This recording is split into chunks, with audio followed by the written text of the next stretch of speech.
कि आकीन न छूटे सुहागिनी, जो परे विघन अनेक, प्यारे पीर के कारण जीव को न करे जतन। ये ब्रह्म सृष्टि का लक्षण है। आगे कहते हैं, तोलो सुहागिन खोजहि, जो लो पाइए पी वतन। ब्रह्म सृष्टि की खोज रहती है कि मुझे राज्य मिले। नित खोजे चरनी चढ़े, नए नए करे विचार, नए नए करे विचार। परम धाम की ब्रह्म सृष्टि क्या करती है? नित खोजे, वो खोजे अपने आप को और खोजे अपना घर, स्वयं को जानना चाहती है।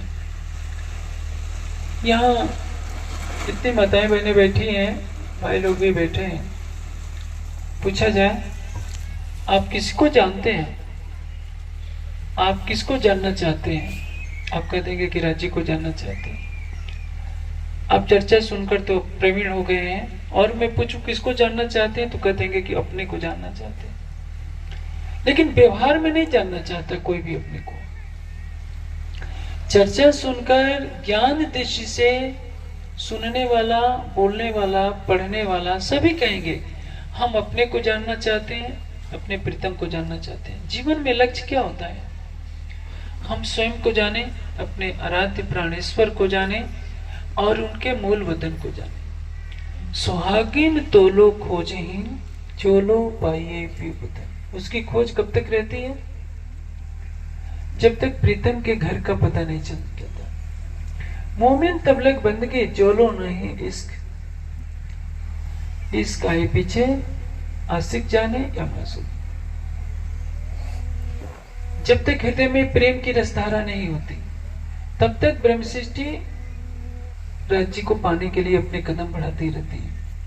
जिसके हृदय में परम धाम का प्रेम आ गया तो राज्य के चरण कमल आ गए, और राज्य के चरण कमल आने के बाद कुछ भी बाकी नहीं रहता, सब कुछ प्राप्त हो जाता है। स्थिति यह होती है कि जब तक ब्रह्मात्मा के हृदय में परम धाम की छवि बस नहीं जाती, अक्षरातीत के नूरी चरण कमल नहीं बस जाते, तब तक उसके हृदय में विरह की ज्वाला धधकती रहती है। इसी को कहते हैं पीव बतन पाए बिना बिरहा न जाए निस्ती। जब तक प्रीतम का घर नहीं मिलता, उसके हृदय से विरह नहीं जाता। विरह क्या है? बोल चाल में समझ लीजिए, जिसके बिना रहा न जाए वही विरह है। इस संसार में एक पतंगे को देखिए, इस संसार के कीड़े मकोड़े भी हमारी हंसी उड़ा रहे।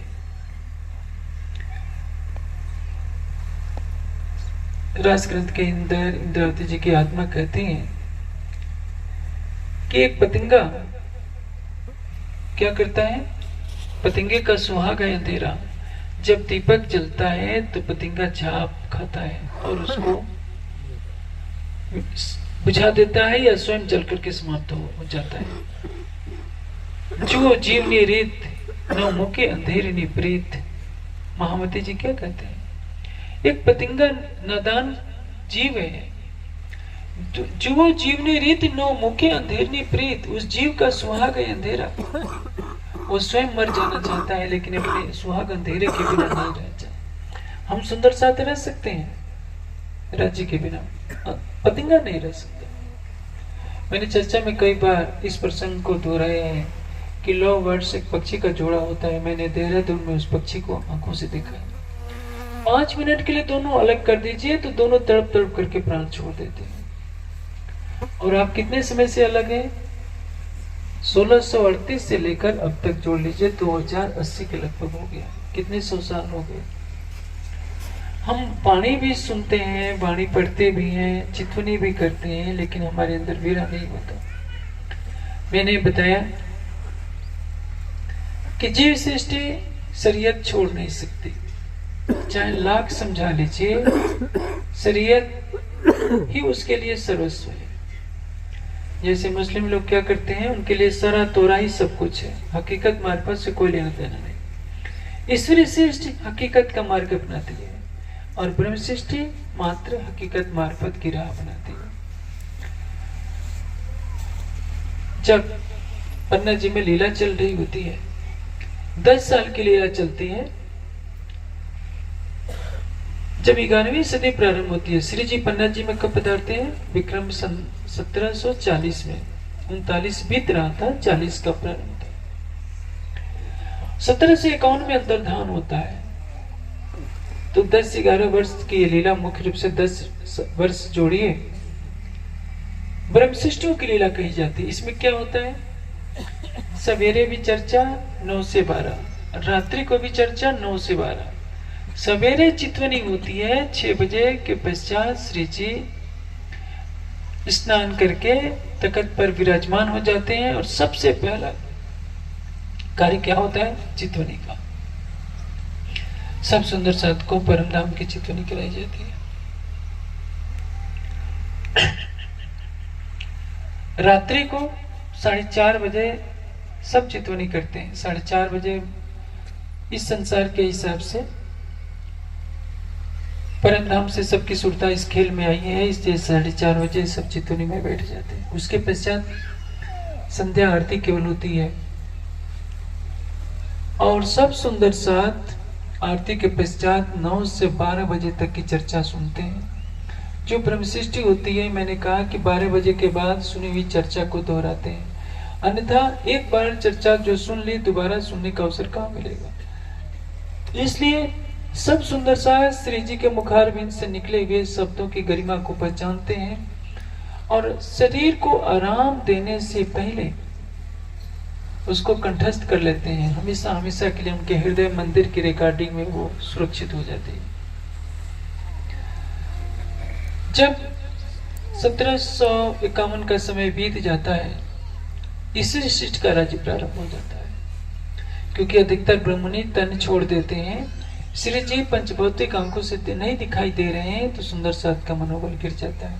अब स्त्री शिष्ट जब हावी हो जाती है तो ज्ञान पर विश्वास तो रहता है, अब बंदगी सामने आ जाती है, वो प्रेम का मार्ग चला जाता है। प्रेम, कल मैंने बताया था कि इश्क को ये लक्षण जो नैनो पलक न ले, नैनो पलक न ले, नेत्रों के पलक झपके नहीं। हमारी अर्थात हमारी सुरता जब मूल मिलावे में पहुंच गई, ये मूल मिलावा अपना नजर दीजिए, पलक न पीछे फेरिए जो इसका अंग उपजत, इसका अंग उपजत। पलक न पीछे फेरिए का तात्पर्य क्या है? पल भर के लिए भी हमारी दृष्टि वहां से हटे नहीं तो हमारी, तो इससे क्या होगा? इसका पैदा होगा। देखिए हमें कौन सा मार्ग अपनाना चाहिए। मैं आपको एक बात बताता हूं, मेरे मन में आज एक विचार आया।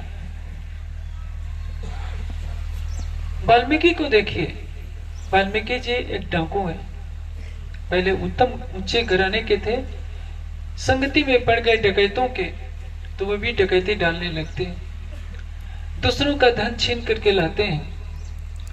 एक बार कुछ ऋषि मुनि जा रहे थे, वाल्मीकि ने उनको भी बांध लिया। ऋषियों ने पूछा कि देखो तुम हमारे पास तो कुछ है नहीं, जो कुछ है तुम ले लेना, लेकिन यह जाकर के अपने घर वालों से पूछो कि तुम यह जो पाप कर रहे हो, इस पाप में से कुछ वो भी सहभागी हो पाएंगे कि नहीं हो पाएंगे। वो उनको बांध देते हैं। घर जाकर पत्नी से पूछते हैं, बेटे से पूछते हैं कि बेटे तुम लोगों के भरण पोषण के लिए मैं डकैती डालता हूँ, कितनी हत्याएं भी कर चुका हूँ, तो पाप तो मुझे लगेगा, इस पाप में तुम सहभागी होगे कि नहीं। पत्नी बोलती है कि मैं हम क्यों सहभागी हुए, आपका काम है हमारा भरण पोषण करना, कहीं से लाओ, आपका कर्तव्य है, हम तुम्हारे पाप में भाग नहीं लेंगे। यही बात उनको ठेस लगती है, आकर के आसन में बंध जाते हैं, इतनी साधना में दृढ़ता पूर्वक लग जाते हैं कि बैठे बैठे उनके शरीर पर दीमकों का घर बन जाता है। पौराणिक कथा है कि वरुण देव ने वर्षा कराकर उन दीमकों को बहाया। अब सोचिए उनका शरीर मिट्टी से ढक जाता है।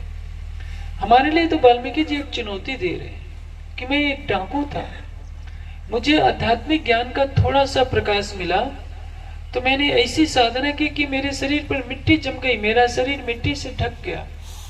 और हमारा सुंदर साथ 350 वर्षों से वाणी का अवतरण हुआ, सुन रहा है, सब कुछ हो रहा है, लेकिन कोई 6 घंटा ध्यान नहीं करता। 10 घंटा की तो बात दूसरी बात है।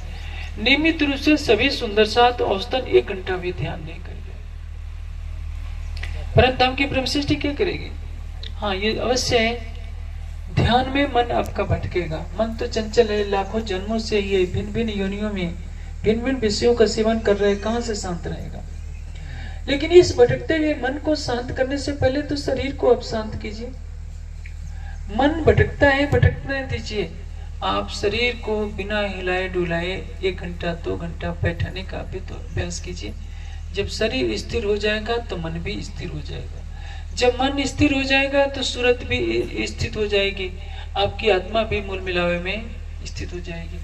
लेकिन कोई हमारे समाज में वाल्मीकि नहीं पैदा हुआ जो आसन लगा के बैठे तो बैठे ही रह जाए 10 घंटे 12 घंटे का। परमहंस हुए हैं, मैं ये नहीं कहता हूं, लेकिन औसतन सुंदर साथ ऐसा नहीं करता। हाँ, वाल्मीकि ऋषि के टक्कर देने वाला कोई परमहंस भी हमारे समाज में नहीं हुआ जिसके शरीर पर दिमकों ने मिट्टी जमा दी और शरीर ढक गया। पहले के ऋषि प्यासे थे और आज हम सुंदर साथ को परम धाम की वाणी यही पुकार पुकार कर कह रही है कि यदि हमें राज्य को पाना है तो हमें विराग के मार्ग पर चलना पड़ेगा। विराग क्या है? इसी कलश की वाणी में महामती जी ने कहा है कि केतु दीपक नहीं, केतु पतंग ना है। यदि पतंगा दूसरे पतंगे को विरह की बात बताए, मैं मंच पर बैठ करके विरह और प्रेम की व्याख्या करूं तो ये उचित नहीं होगा। मैं तो केवल संकेत कर सकता हूं, क्योंकि पतंगा जब दीपक को देखता है तो 2 ही बातें होगी, या तो दीपक बुझ जाएगा या पतंगे का जीवन बुझ जाएगा। पतंगा दीपक को बुझाकर दूसरे पतंगे को उपदेश देने के योग्य नहीं रहता। इसलिए जिसने विरह की रसधारा में स्वयं को डुबो दिया वह विरह की बढ़िया से व्याख्या नहीं कर सकता। विरह की अवस्था में बोला ही नहीं जाएगा, ये तो गूंगे का गुण है। और प्रेम तो विरह से पैदा होता है। दुखते विरह उपजे, विरहे प्रेम इश्क, इश्क प्रेम जब आया तब नेचे मिलिया। दुख से क्या होता है? विरह। कैसा दुख? विवेक जनित दुख। ऐसा नहीं कि कोई रोगी हो गया तो उसको विरह आ जाएगा। ऐसा दुख जिसमें विवेक कार्य करे, अन्यथा तो संसार में हर कोई दुखी है। यहाँ जितने सुंदर साथ बैठे हैं सबसे पूछा जाए किसी से कि आपको क्या दुख है, तो कोई कुछ किसी कारण दुखी बताएगा, कोई धन का अभाव कारण बताएगा, कोई रोगी होना दुखी बताएगा, कोई आपसी मनमुटाव को दुख का कारण बताएगा, कोई कुछ बताएगा। कोई भी सुखी नहीं है, आप ही नहीं, इस सृष्टि में कोई भी कहीं भी सुखी न है, न था, न होगा। कुत्र भी को भी न सुखी। सुखी कौन होगा? जिसने अपनी आत्मा के धाम हृदय में अपने प्राणेश्वर को बसा लिया, वही सुखी होगा। सब जानते हैं इस बात को, लेकिन आचरण में नहीं हो सकता। कबीर दास जी ने एक बहुत ऊंची बात कही है कि दुख में सुमिरन सब करे, सुख में करे न कोई। जो सुख में सुमिरन करे दुख का है कोई। मोटी सी बात है। दुख का कारण क्या है? अज्ञानता। अज्ञानता के वशीभूत होकर प्राणी विषयों की तरफ भागता है, और जब विषयों की तृष्णा उसको सताती है तो दुख होगा। आपको धन चाहिए, अब इसके कारण दुखी है। किसी को प्रतिष्ठा चाहिए, उसके कारण वो दुखी है। लेकिन जो लोकेशण, वित्तेषण, दारेषण तीनों का परित्याग कर देगा वो दुखी क्यों होगा? वो तो वृक्ष के नीचे भी बैठा है तो भी ध्यान में मस्त है। संसार उसके ऊपर पत्थरों की वर्षा कर रहा है तो भी वो मुस्कुरा रहा है, क्योंकि वो दृष्टा भाव से देख रहा है। अन्यथा अभी यहाँ कोई मिनिस्टर हो जाए तो हम फूलों से स्वागत करेंगे, करना चाहिए। लेकिन मिनिस्टर को भी तो भय लगा रहता है कि मेरी कुर्सी केवल 5 साल के लिए है, इसके बाद ये कुर्सी चली जाएगी। और अपत्ति को भी भय लगा रहता है कि मेरा धन कभी भी नष्ट हो सकता है। लेकिन जिसके पास ज्ञान का बल है, भक्ति का बल है, वैराग्य की संपदा है, सम दम तितिक्षा आदि गुण है, वो संसार का सबसे भाग्यवान पुरुष प्राणी है। उसको किसी का क्या भय है? वो नंग धड़ंग रहेगा, वृक्षों से गिरे हुए फल को खाएगा, दिशाओं को वस्त्र के रूप में धारण करेगा, वृक्षों के नीचे ही शयन करेगा, फिर भी उसको किसी का भय नहीं होता। उसको क्या कहते हैं? संसाओं का संसा, सम्राटों का भी सम्राट, उसको परिव्राट कहते हैं, क्योंकि उसका प्रेम किसके साथ है? केवल परमात्मा के साथ। उसके पास जो अखंड ज्ञान की संपदा है, वैराग्य की संपदा है, भक्ति का बल है, ये संसार की अखंड संपदा है। संसार नष्ट हो जाएगा, सूर्य चांद सितारे नष्ट हो जाएंगे, लेकिन ज्ञान, भक्ति, वैराग्य, सम दम तितिक्षा आदि की संपदा को कोई छीन नहीं सकता। इसलिए कहते हैं पीव वतन पाए बिना विरहा न जाए निस्ते। दिन रात उसका हृदय विरह की अग्नि में जलता रहता है, और ऐसी विरह नहीं, जब तक अपने प्रीतम का घर न पाले, प्रीतम के धाम को प्रत्यक्ष देख न ले, तब तक वो कभी शांति से नहीं बैठती। वह बहुत ही शुभ घड़ी होगी जब हर सुंदर साथ शांति से बैठकर युगल स्वरूप को अपने हृदय में बसाने की तरफ कदम बढ़ाएगा। जितने शिविर लगते हैं वहां सभी शिविरों में सेवा पूजा तो हो जाती है, लेकिन चितवनी बहुत कम होती है। सुंदर साथ से मैं आग्रह करूंगा कि आप अपने घरों में रहते हैं, रात्रि को सोने से पहले 10 मिनट भी राज्य का भाव लेकर के सोइए। कुछ भी मुश्किल काम नहीं है। आप थके मादे होंगे, फिर भी लेटे लेटे तो राज्य को याद कर ही सकते हैं। प्रातः काल उठकर पहला कार्य कीजिए केवल चितवनी का कार्य।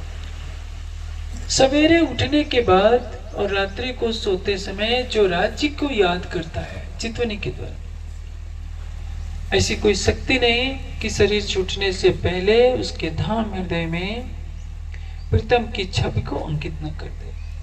लेकिन ये मार्ग तो दर्शाना पड़ेगा। ये हमारे समाज का दुर्भाग्य है कि चितवनी पर सभी मौन हो जाते हैं। समाज के पथ प्रदर्शक कोई भी नहीं चाहता कि चितवनी फैले। यदि सभी उपदेशक, सभी प्रवचनकर्ता यह ठान ले कि आप देखो औरों को दिखाओ, तो आज सारे देश में हमारे समाज की ध्वजा पताका फहराने लगे। आप देखिए, हम तो 40 लाख हैं। 40 लाख में मुझे नहीं लगता कि 1 लाख से ज्यादा चितवनी करते होंगे, जानते भी नहीं। 90% सुंदर साथ को चितवनी के बारे में कोई पता नहीं, वो केवल सेवा पूजा जानते हैं। राधा स्वामी में जाइए, वहां प्रतिदिन 1 लाख लोग ध्यान करते हैं। हमारा सुंदर साथ तो 10,000 भी आज तक कभी बैठकर 300 वर्षों में एक साथ ध्यान नहीं कर पाया। परम धाम की मारिफत का ज्ञान देने वाली वाणी आई है और ब्रह्मश्रेष्ठियों की रहनी बताई जा रही है। पीव बतन पाए बिना विरहा न जाए निस्तिन। विरह कहां से पैदा होगा? माला जप से विरह नहीं पैदा होगा, पूजा पाठ परिक्रमा से विरह नहीं पैदा होगा। विरह कैसे पैदा हो, प्रेम कैसे पैदा हो, परिक्रमा के 4थे प्रकरण में बताया गया है। इश्क उपजे का प्रकरण, इश्क कैसे पैदा हो। इनविद साची जागिए बताएं तेवरी जीवन, श्याम समाजी साची चित बैठे चौक होता। इनविद साची जागिए। हमारी जागने का प्रारंभ कहां से होगा?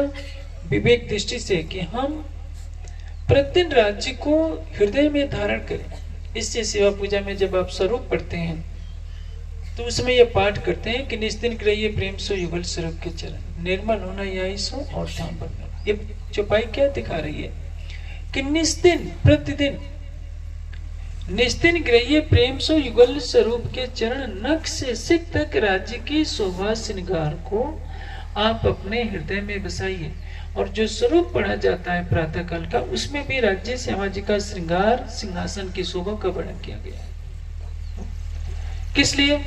कि पढ़ने के बहाने भी सुंदर साथ के हृदय में हकीकत का मार्ग प्रशस्त हो जाए। मार्ग भले ही शरीयत का है, भले ही आप सेवा पूजा कर रहे हैं, लेकिन उसमें जो शब्द हैं, श्री राजश्री ठकुरानी जी प्रथम भूमि में विराजमान में कंचन रंगो सिंहासन, तीन के 6 पाए 6 डाले, आप मुंह से तो बोल रहे हैं, व्यवहार में नहीं कर रहे। जब आप मुंह से बोल रहे हैं तो क्या हो गया? शरीयत। मुंह से बोले बिना प्रत्यक्ष आंखें बंद करके जब हृदय में उसका पाठ कर रहे हैं तो क्या हो गया? तरीकत। जब सिंहासन सहित युगल स्वरूप की शोभा को देखते देखते आप ध्यान में डूब गए तो क्या हो गया? वो हकीकत। अब राज्य से एक रूप हो गए, राज्य को अपने हृदय में बसा लिया, अखंड रूप से स्वयं को भुला दिए तो क्या हो गया? मारिफत। ब्रह्म सृष्टि का मार्ग क्या है? वही हकीकत और मारिफत का है। वो सुर मचाकर नहीं कहेंगे कि आओ जीवाला हमारे घेर, आओ जीवाला। सुंदर सा किसी भी मंदिर में जाइए, सवेरे सवेरे 4 बजे लाउड स्पीकर पर शुरू हो जाता है, आओ जीवाला हमारे घेर। इसका अर्थ क्या है? मेरे प्रीतम मेरी आत्मा के धाम हृदय में आ जाइए, आओ जीवाला हमारे घेर, आओ जीवाला एक लड़ी परदेश मामूने मुखी निका चल जा। आप मुझे अकेले इस माया के संसार में छोड़कर अलग कैसे हो गए? आगे कहते हैं कि जागे जो ता पीऊ जिन पासे पछे तो था से प्रमाण। जागृत होकर तारतम ज्ञान के प्रकाश में मैं जागृत होकर के देख रही हूं। जागे जो हूं तो पीऊ जिन पासे, मैं जब तारतम ज्ञान के प्रकाश में मैं जागृत होकर देख रही हूं तो आप इन बाह्य चक्षुओं से दिखाई नहीं पड़ रहे हो। पछे तो था से प्रभाते, अब तो उजाला हो जाएगा, रात्रि का समय बीत जाएगा। यह जागने का ब्रह्मांड मिला है किस लिए? चितवनी में डूबकर अपने आराध्य अपने प्राणेश्वर के प्रत्यक्ष दीदार के लिए मिला है। रात्रि में प्रीतम का सुख लिया जाता है। जागी जो तब पीऊ जी न पासे, पछे तो था से प्रभाते।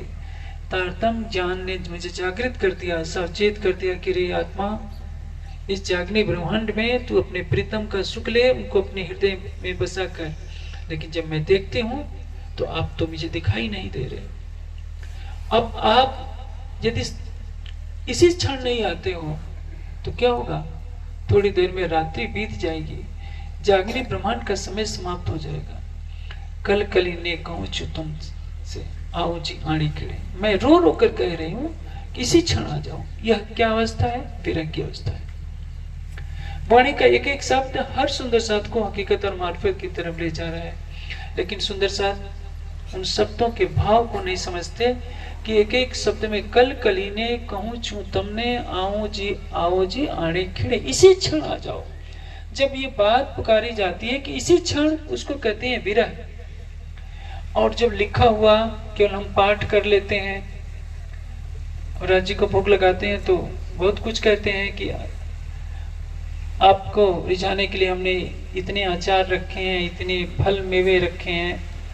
राज्य आओ जी मनमोहन प्यारे भोजन आज आके जी। राज्य को कहते तो हैं, वो रटी रटाई है, रटा रटाया भोग बोलते हैं, रटी रटाई स्वरूप आरती बोलते हैं, रटा रटाया स्वरूप बोलते हैं। हमारे हृदय से वो नहीं होता।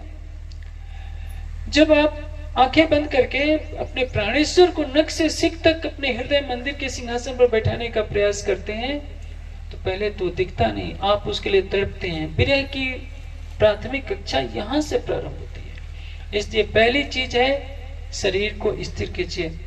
जब आप किसी भी अभ्यस्त आसन पर बैठने का अभ्यास करेंगे, शरीर हिलेगा डुलेगा, लेकिन उसको स्थिर करने का प्रयास कीजिए। अपना आदर्श बनाइए वाल्मीकि ऋषि को। एक बार आसन मारकर बैठ गए तो बैठ गए। बुद्ध को आदर्श बनाइए। मैं ये नहीं कहता कि बिना खाए पिए 7 दिन 7 रात आप बैठे रहिए। आप 2 घंटे तो बैठिए, 3 घंटे बैठिए, कम से कम 1 घंटा बैठिए। 1 घंटा समय नहीं दे सकते तो आधे घंटे तो बैठिए। यदि राज्य की शोभा का रस लेना है, इस जागनी ब्रह्मांड को सफल करना है, तो सब सुंदर साध को चितवनी में आधे घंटे 1 घंटे बैठना ही पड़ेगा। जब आप भोजन करने में 15 मिनट लगा सकते हैं, शरीर को भोजन को देखने के लिए 15 मिनट सवेरे, 15 मिनट दोपहर को, 15 मिनट शाम को, 45 मिनट तो आप भोजन करने में लगा सकते हैं शरीर के लिए, तो आत्मा के लिए 1 घंटा 45 मिनट क्यों नहीं दे सकते? इसलिए हमारी पहचान क्या है? अटूट विश्वास। यदि नवग्रह, चाहे आप देखते हैं ना आजकल बहुत प्रचलन है शनि महाराज का, वो बेचारे तेल से खुश हो जाते हैं, सरसों का तेल चढ़ा दीजिए खुश हो जाते हैं। और देवताओं के लिए लोग न जाने क्या क्या हाथ में अंगूठियां पहनते हैं कि इस अंगूठी को पहनने से ये हो जाएगा। आपका भाग्य विधाता कोई और नहीं। वेद में कहीं नहीं लिखा है कि ये सब अंगूठियां पहनिए, ऐसा ऐसा, ये चढ़ाइए ये चढ़ाइए। सबका उपास्य देव कौन है? केवल परमात्मा। वेद ऐसा कहते हैं। पतिव्रता पड़े से भी न था ये वेश्या जे, एक मेली ने अनेक कीजे तेरी थाय धरणीवट क्रेम। एक अक्षरातीत को छोड़कर अन्य की शरण में आप जाएंगे तो तेरी थाय धरणीवट के राज्य का प्रेम आप पर कैसे पहुंचेगा? यदि आप राज्य को पाना चाहते हैं, उनको जीतना चाहते हैं, राज्य कैसे है? जब चढ़े प्रेम के रस वे धाम धनी बस। राज्य को आप जीत सकते हो प्रेम के बल पर, शक्ति से उनको कोई नहीं जीत सकता। प्रेम के बल पर तो दुनिया के भक्तों ने भगवान को वशीभूत कर लिया है। आप तो परम धाम की ब्रह्मात्मा कहलाने का गौरव रखते हैं। जैसे मैंने कहा, श्री जी के साथ 5000 की संख्या आती है। 5000 में 500 ब्रह्म सृष्टि है, 1500 ईश्वरीय सृष्टि है, 3000 जीव सृष्टि है। फिर भी सबको सुंदर साथी कहा जा रहा है, सबको ब्रह्मणी कहा जा रहा है।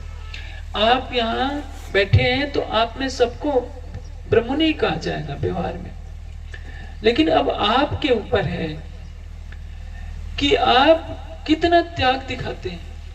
जागने के ब्रह्मांड में सारी सृष्टि पर राज्य ने एक समान उपकार किया है। दुनिया के कोरे से कोरे जीवों को भी ब्रह्म सृष्टि का सुख देने का अधिकार दे दिया है। कैसे? कह दिया, जिन जीवे की निसंख्या ताको करो न मेला भंग, रंगे रमाणु वासना वासना सत्कौ। जिन जीवे की निसंग किया,